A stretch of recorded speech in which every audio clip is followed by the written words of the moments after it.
Jackanory.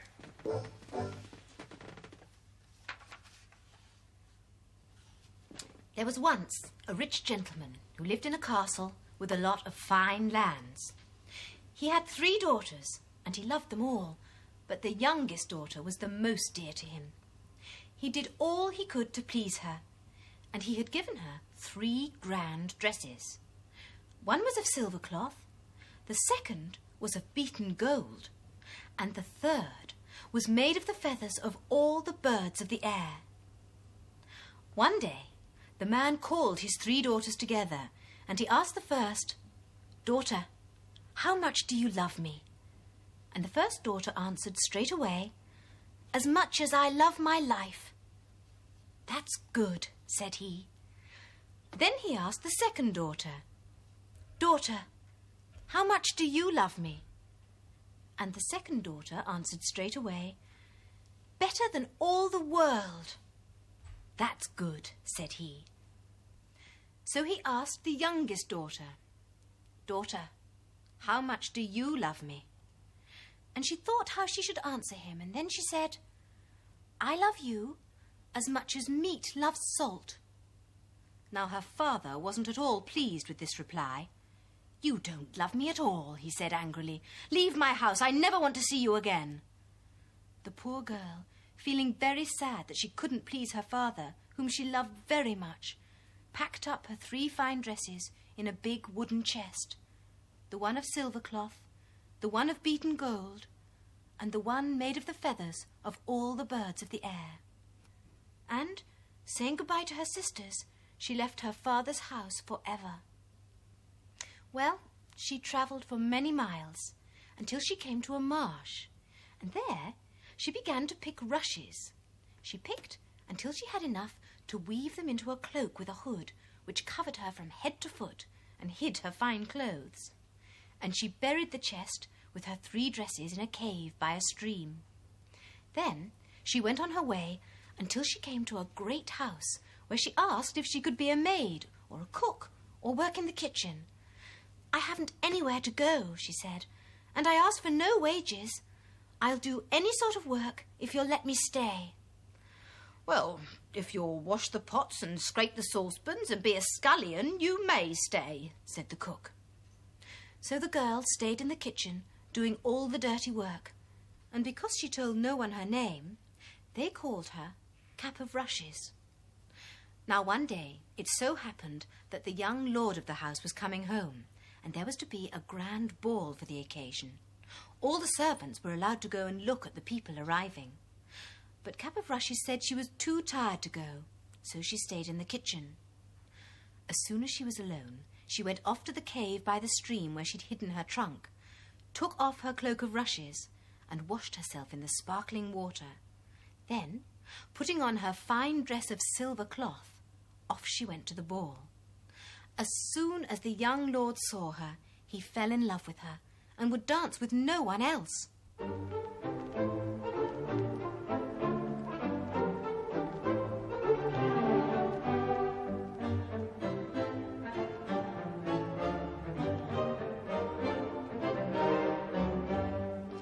But before the dance was done, Cap of Rushes slipped off and went back to her kitchen. When the other maids came back, there she was, in her cloak of rushes, pretending to be asleep. "Wake up, Cap of Rushes! You did miss a sight. The most beautiful lady you ever did see, dressed right gay and grand in a dress all of silver cloth, and the young master never took his eyes off her." "Oh, I would like to have seen her," said Cap of Rushes. "Well, there's to be another dance tomorrow, and perhaps she'll be there."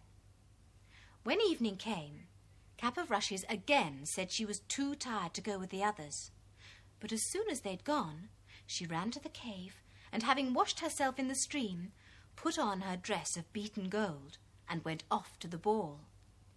As soon as she entered, all eyes were upon her, and the young lord, recognizing her as the lady he'd danced with before, claimed her hand for the first dance, and danced with no one else.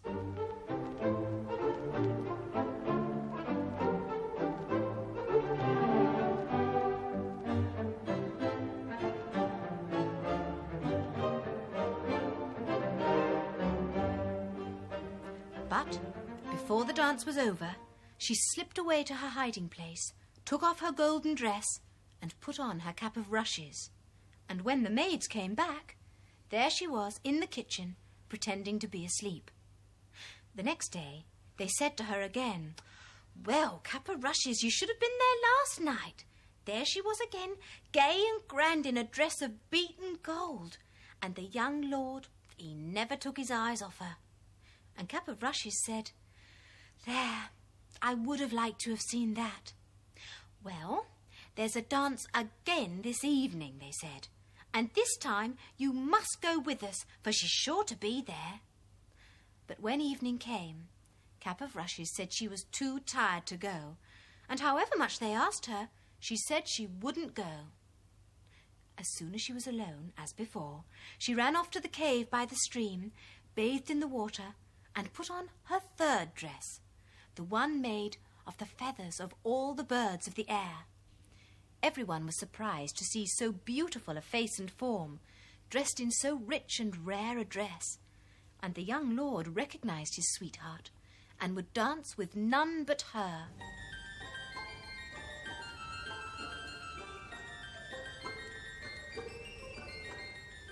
While they danced, he said, "Pray tell me, fair maid, what is your name and where do you live?" But she would not tell him. So he gave her a ring and told her that if he did not see her again, he would surely die. Before the dance was over, off she slipped and home she went. And when the maids came back, she was pretending to be asleep with her cap of rushes on, just as before.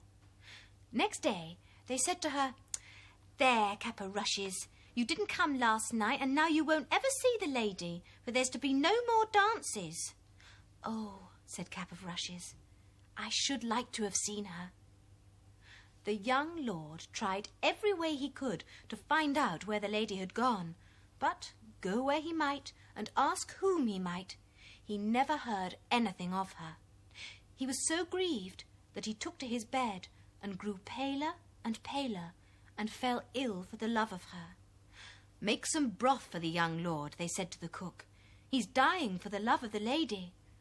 So the cook set about making some broth when Cap of Rushes came in.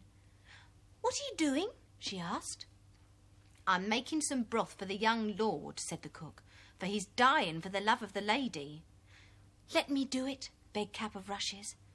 At first the cook wouldn't let her, but at last she said yes, and Cap of Rushes made the broth.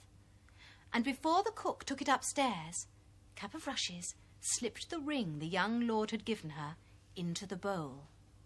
The young man drank the broth, and then saw the ring at the bottom. "Send for the cook," he shouted. So up came the cook. "Who made this broth?" he asked. "I did," said the cook, for she was frightened. "No, you didn't," said he. "Say who did, and you shan't be harmed." "Well, then, it was Cap of Rushes," she said.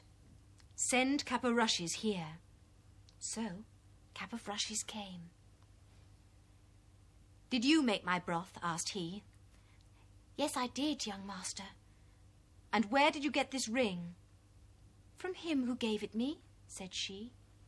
And she took off her cloak of rushes, and there she stood in her beautiful dress of feathers. The young lord soon got well, and in a little time they were to be married. It was to be a very grand wedding, and everyone was asked from near and far. And Cap of Rushes' father was asked too, but she never told anyone she was his daughter. Before the wedding, Cap of Rushes went to the cook and said, "I want you to make every dish of meat for the wedding feast without even a wee bit of salt in it." "That will taste rare nasty," said the cook. "That doesn't matter. Do as I ask," said she. "Very well," said the cook. So the wedding day came, and they were married. And afterwards the whole company sat down to the wedding feast. But when they began to try the meat, it was so tasteless they couldn't eat it. Cap of Rushes' father tried one dish, and then another, and then another, and then he burst out crying. "Why are you crying, old man?" asked the young lord. "Once I had a daughter," said he, and I asked her how much she loved me, and she said, "As much as meat loves salt." And I turned her away from my house, for I thought she didn't love me. And now I can see that she loved me best of all. She may be dead for all I know. I would give all my worldly goods to hold her in my arms once more. "Father, father, here I am," said Cap of Rushes, and she ran up to him and put her arms round him. And the great wedding feast went on, and they all lived happily ever after.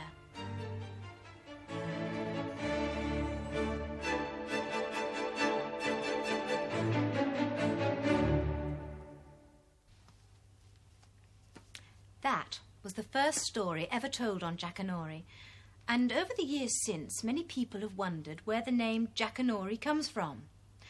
Well, it's in an old nursery rhyme which goes like this. "I'll tell you a story of Jackanory, and now my story's begun. I'll tell you another of Jack and his brother, and now my story's done. But there will be another story tomorrow. Goodbye."